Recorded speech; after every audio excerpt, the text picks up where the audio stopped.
Hello friends, welcome to my channel. இன்னைக்கு நம்ம veg role எப்படி செய்யறதுன்னு பார்க்கலாம். இன்னைக்கு நான் 250 கிராம் மைதா மாவு எடுத்துக்கிறேன். 1/4 டீஸ்பூன் உப்பு, 1/4 டீஸ்பூன் கடுஞ்சீரகம் சேர்த்துருக்கேன். இதை ஒரு தடவை மிக்ஸ் பண்ணி விட்டுக்கலாம்.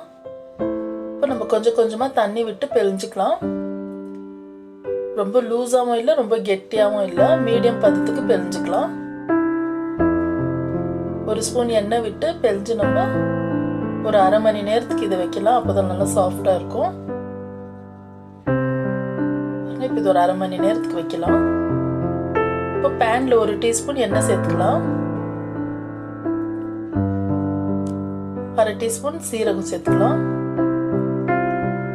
இப்போ இஞ்சி, பூண்டு, பச்சை மிளகாய் கட் பண்ணியிருக்கிறேன், அதை சேர்த்துக்கலாம் பொடியா. இஞ்சி ஒரு பீஸ், பூண்டு ஒரு 6-7 பீஸ், ஒரு 3 பச்சை மிளகாய் இதை பொடியாக நறுக்கியிருக்கிறோம், இதை சேர்த்துக்கலாம்.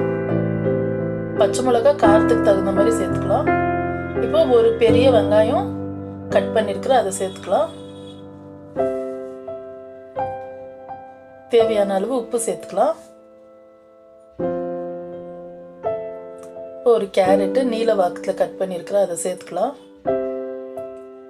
இப்போ கேபேஜ் நான் ஒரு மீடியம் சைஸில் 1/2 கேபேஜ் சேர்த்துருக்குறேன். ஒரு கேப்சிகம் சேர்த்துருக்குறேன்.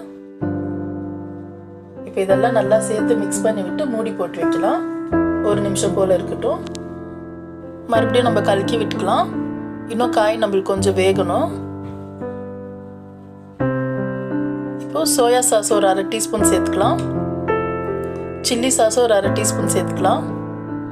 1/4 டீஸ்பூன் பெப்பர் தூள் சேர்த்துக்கலாம். இது இன்னும் 1 நிமிஷம் வேகட்டும், மூடி போட்டு வைக்கலாம். பாருங்க, இப்போ நம்ம காய் வெந்துடுச்சு. நல்லா நம்மளுக்கு தண்ணி இல்லாமல் நல்லா வெந்துடுச்சு. இப்போ நம்ம ஸ்டவ் ஆஃப் பண்ணிடலாம். இப்போ மாவு அரை மணி நேரம் ஊறி இருக்கும். திரட்டிக்கலாம் நம்ம சப்பாத்தி.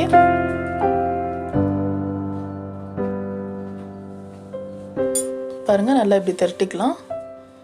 நம்ம வெறும் மைதா இல்லாத கோதுமை மாவுக்குள்ள கூட செய்யலாம், இல்லை மைதா கோதுமை கூட மிக்ஸ் பண்ணி செய்யலாம். வெறும் மைதாவில் தான் செய்யணும்னு இல்லை. மைதா விருப்பப்படாதவங்க கோதுமை மாவில் கூட செஞ்சு சாப்பிட்லாம். இப்போ நம்ம 2 சைடும் எண்ணெய் தடவி நம்ம எடுத்து இப்போ எல்லாமே நம்ம எப்படியே செஞ்சுக்கலாம். நான் வீட்டிலே பட்டர் செஞ்சேன், அதை நான் இன்னொரு வீடியோவில் எப்படி செஞ்சு காமிக்கிறேன். இப்போ மேலே நம்ம கொஞ்சம் டொமேட்டோ கெச்சப் வச்சுட்டு நம்ம செஞ்ச காய் இது சென்டரில் வச்சு தேவைப்பட்டால் கொஞ்சம் சீஸ் வச்சுக்கலாம். வச்சு இதை நம்ம ரோல் பண்ணிக்கலாம். நம்மளுக்கு அருமையாக டக்குன்னு வீட்லேயே வெஜ் ரோல் ரெடி ஆயிடுச்சு. பாருங்கள், ரொம்ப சிம்பிளாக நம்ம சட்டன் செஞ்சு முடிச்சிடலாம். ரொம்ப நல்லா டேஸ்ட்டாக இருக்கும். பசங்களுக்கு நம்ம வெளியே வாங்கி கொடுக்குற பதில் வீட்லேயே செஞ்சு கொடுக்கலாம்.